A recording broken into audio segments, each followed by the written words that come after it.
You had rations for 2 weeks. You're inside for nearly 4 months. Then what do you know?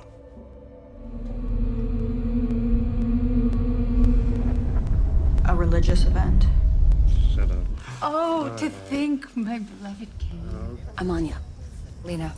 And maybe even before. Radek?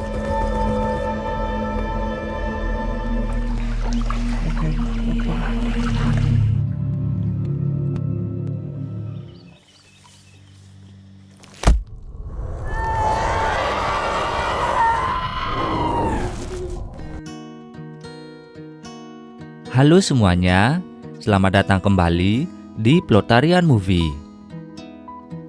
Kali ini, saya akan membahas film horor psikologis fiksi ilmiah yang dirilis pada tahun 2018 berjudul Annihilation. Dibintangi oleh Natalie Portman sebagai pemeran utama. Film ini menceritakan tentang seorang wanita yang kesepian karena suaminya yang bekerja sebagai prajurit militer tak kunjung pulang. Namun seiring dengan berjalannya waktu, dia akhirnya mengetahui kebenaran yang terjadi dan misi apa yang sudah dijalani sang suami. Sebelum bercerita lebih jauh, jangan lupa untuk menekan tombol like dan subscribe agar channel ini semakin berkembang. Dan tak lupa, saya ingatkan kembali kalau konten ini mengandung spoiler. Jadi, saya sarankan untuk menonton filmnya terlebih dahulu.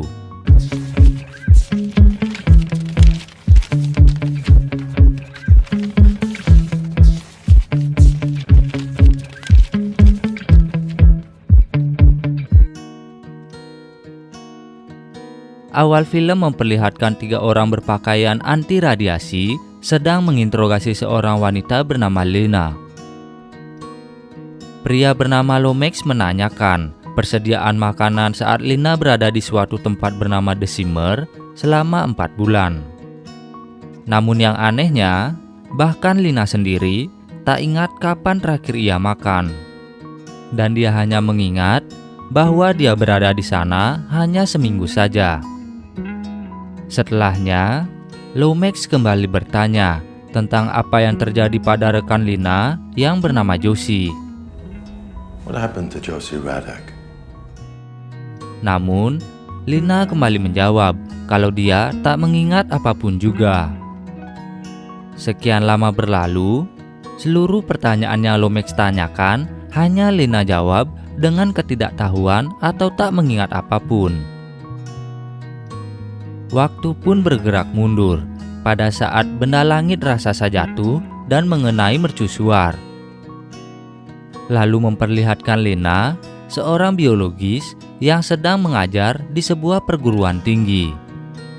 Hari itu, dia mengajar tentang mikroorganisme dan bagaimana sel tumor bisa berkembang.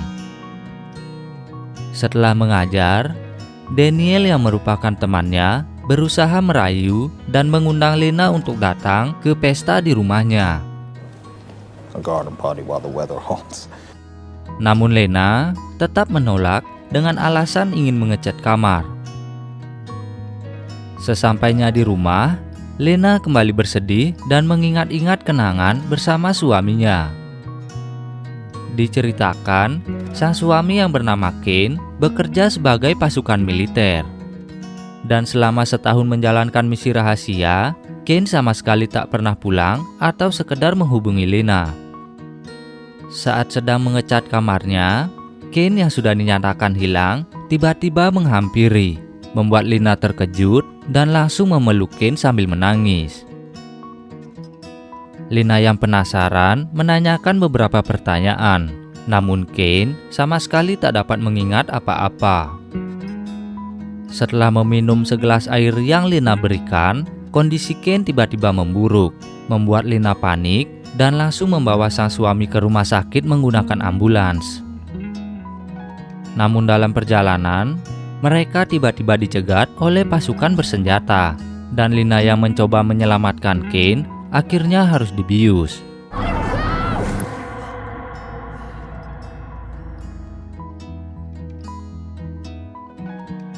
Beberapa jam kemudian, Lina pun akhirnya terbangun di sebuah kamar dan dihampiri oleh psikolog bernama Dr. Ventris. Setelah memperkenalkan dirinya, Ventris menanyakan beberapa pertanyaan mengenai Kane yang tak satu pun bisa dijawab karena Lina memang baru saja bertemu dengan sang suami. Setelah didesak, Ventris akhirnya memberitahu Lina bahwa Kane mengalami kegagalan organ dalam. Mendengar itu, Lina berasumsi bahwa suaminya terkena radiasi atau virus setelah menjalani misi rahasianya, serta meminta Ventris untuk memberitahunya kemana Kane ditugaskan. Tak ada pilihan lain, Lina pun diajak keluar gedung untuk melihat sendiri. Area seperti gelembung besar yang masih belum bisa dipastikan itu apa.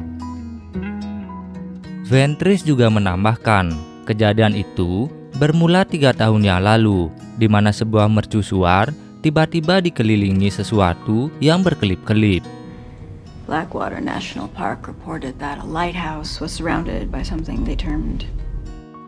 Masalah mulai muncul saat orang-orang yang ditugaskan masuk ke area itu untuk memeriksa, tak ada yang pernah kembali.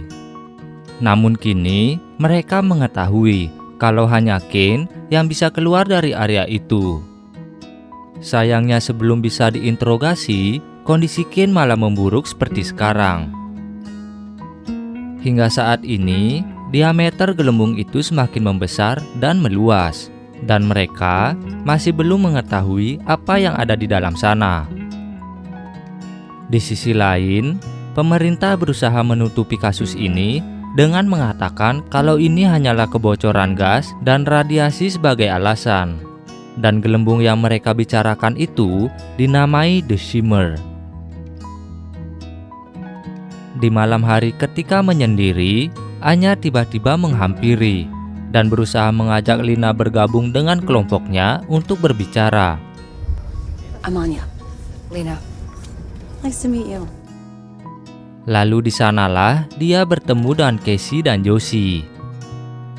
Ternyata mereka semua merupakan para ilmuwan yang ditugaskan untuk meneliti area tersebut. Dan dalam waktu dekat, Ventris bersama ketiganya akan masuk ke dalam The Shimmer. You're going into the Shimmer? 6 days and counting. Keesokan harinya, Lena menemui Ventris dan memutuskan untuk ikut masuk ke dalam tim agar mengetahui apa yang telah suaminya alami. Tanpa banyak berpikir, Ventris pun langsung setuju dengan bantuan yang Lina tawarkan. Scene kembali berganti ke Lomax. Mendengar cerita itu, dia memuji keberanian Lina yang ikut masuk ke dalam The Shimmer walau taruhannya adalah nyawa. Waktu kembali ke masa mereka berlima berdiri di perbatasan The Shimmer. Dan Ventris yang menjadi komandan mengambil inisiatif untuk masuk terlebih dahulu. Tak lama setelah itu, semua tiba-tiba menjadi gelap. Saat Lina terbangun, dia sudah berada di dalam tenda sendirian. Dan ketika keluar, dia melihat teman-teman lainnya sedang memeriksa persediaan makanan. Anehnya, mereka semua tak ingat sudah berada di area itu selama 4 hari. Dan karena waktu mereka semakin terbatas, setelah menentukan rute dan lokasi, mereka pun bergegas mengemasi barang dan melanjutkan perjalanan. Setelah lama berjalan, tibalah mereka di sebuah rumah yang dipenuhi dengan bunga yang terlihat aneh. Ketika semuanya berpencar dan sibuk mengumpulkan informasi, Josie tiba-tiba diserang oleh buaya besar. Maybe even before. Radek? Beruntungnya, dengan cepat Lina berhasil menghabisi buaya itu. Saat diperiksa, mereka semua terkejut melihat struktur buaya itu yang nampak aneh.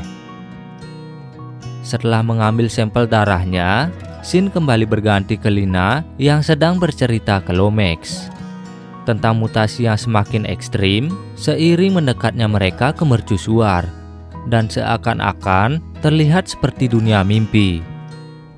more extreme as we grew closer to the lighthouse. Mereka pun melanjutkan perjalanan menggunakan perahu kecil, di mana Lena dan Casey sempat sedikit membicarakan masa lalu mereka. Tak lama setelah itu, sampailah mereka di checkpoint pertama, yaitu bangunan besar yang mempunyai sebuah aula. Dengan perintah Ventris, mereka kemudian masuk dan berpencar untuk memeriksa tempat itu. Ventris menemukan sebuah memory card yang berisi rekaman prajurit yang diutus sebelumnya. Saat rekaman itu diputar, mereka berlima mulai ketakutan dan syok. Ditambah, Kane juga ada di rekaman itu. Namun Josie, Casey, dan Anya tak mengetahui hubungan Kane dengan Lena.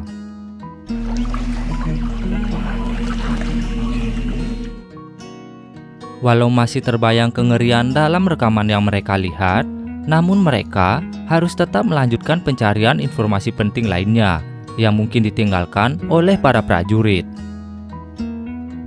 Di malam hari ketika semua orang sedang beristirahat, Lena yang tak bisa tidur pergi menemui Ventris. Ketika sedang mengobrol, dari arah pagar kawat terdengar sesuatu. Casey yang juga ternyata tak bisa tidur, langsung berinisiatif untuk memeriksa ke sana. Lalu tiba-tiba, dia pun diserang oleh sesosok makhluk dari arah kegelapan. Teriakan Casey membuat Anya dan Josie terbangun, dan tanpa berpikir panjang, mereka pun langsung mengejar makhluk itu bersama-sama. Namun mereka gagal karena si makhluk menghilang tiba-tiba. Dengan beberapa kejadian yang mereka alami dan lihat di rekaman, Josie dan Anya berusaha meyakinkan Lena dan Ventris untuk kembali saja. Lena berusaha meyakinkan Anya kalau posisi mereka lebih dekat ke mercusuar, lokasi terakhir yang akan mereka tuju. Jadi, Josie dan Anya pun tak mempunyai pilihan lain selain tetap bersama dan mengikuti Ventris. Saat hari mulai terang, mereka pun melanjutkan perjalanan. Lalu tanpa sengaja, mereka menemukan tas milik Casey. Walau telah dilarang oleh Ventris, Lena bersikeras untuk mencari Casey sendirian dan meminta yang lain untuk menunggunya.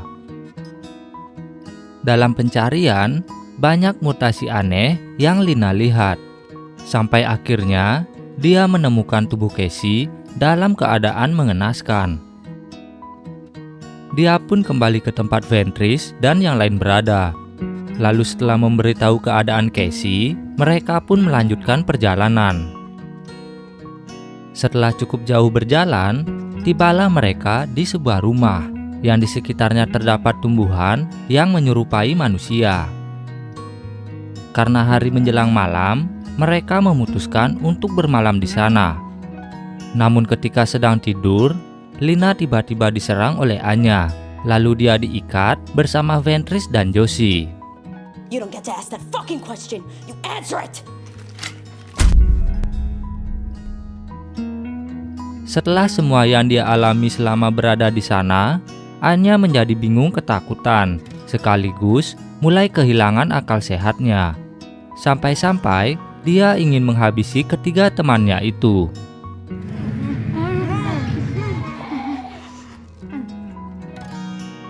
Di tengah kekacauan yang Anya perbuat, dari arah luar terdengar suara Casey yang meminta pertolongan.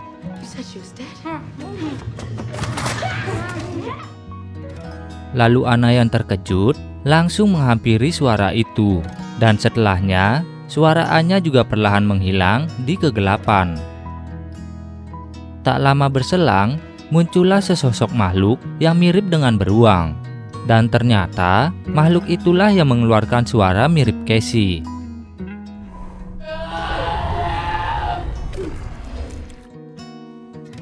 Anya yang terluka berusaha menyerang makhluk itu, namun dia kembali diterkam hingga kehilangan nyawanya.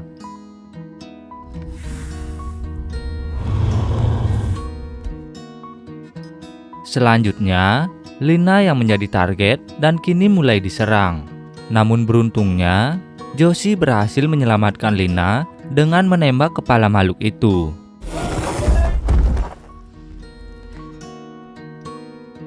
Setelah semuanya mereda, Ventris mulai berkemas-kemas dan bergegas menuju mercusual meninggalkan Lina yang berusaha menenangkan Josie.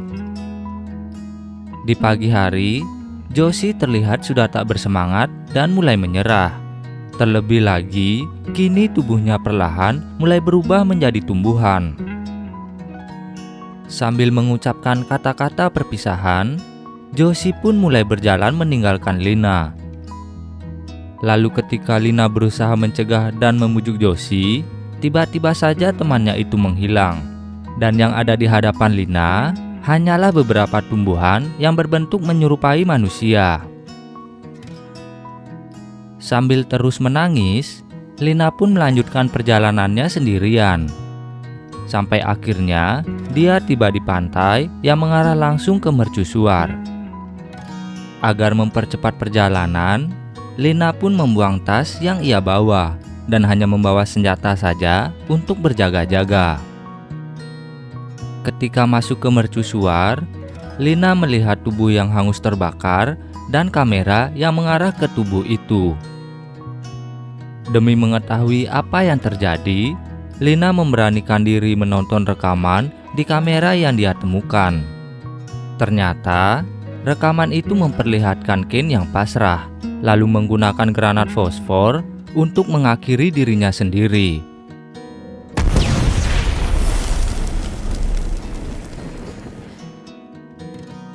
Tak berselang lama, dari arah kamera, terlihat pria mirip Kane sedang berjalan ke depan. Setelah mengetahui semuanya, Lina masuk ke dalam lubang yang berada di samping tubuh sang suami.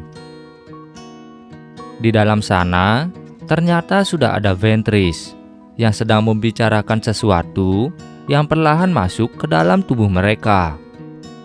Lalu fenomena ini akan terus berlanjut sampai ke tahap annihilation atau penghancuran. Annihilation. Selesai mengatakan itu, mulut Ventris mulai mengeluarkan cahaya dan tubuhnya pun ikut menghilang menjadi cahaya itu sendiri. Lina yang tak bergerak melihat fenomena itu, tak sadar kalau darahnya menetes dan masuk ke dalam cahaya. Dan dari mutasi darahnya itulah muncul makhluk aneh. Lina yang ketakutan berusaha untuk kabur, namun makhluk itu seperti mengikuti gerakannya. Beberapa kali ia kesulitan untuk melawan alien itu. Sampai akhirnya, ia perlahan mengambil granat fosfor yang tersisa dari dalam tas sang suami. Granat itu pun meledak di tangan makhluk yang pelan-pelan mulai berubah menjadi Lina, mengakibatkan apinya menyambar kemana-mana dan membakar seluruh gedung. Tak hanya itu, pohon-pohon aneh di sekitar mercusuar juga ikut terbakar, dan The Shimmer pun perlahan mulai menghilang. Kembali ke Lomax. Dia seakan tak percaya setelah mendengar seluruh cerita Lina.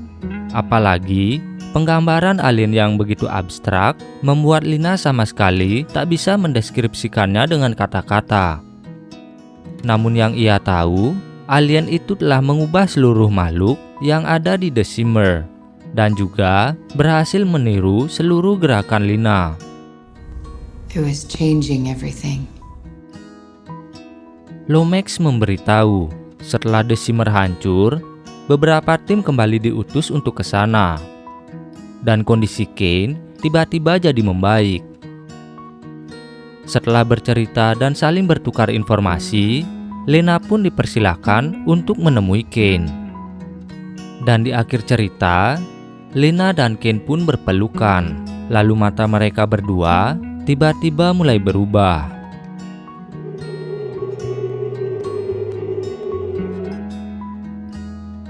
Begitulah akhir dari Annihilation, sebuah film yang menceritakan tentang fenomena aneh yang terjadi saat alien datang ke bumi. Kekacauan genetik yang dilihat saat berada di The Shimmer membuat Lina menjadi ragu akan dirinya sendiri.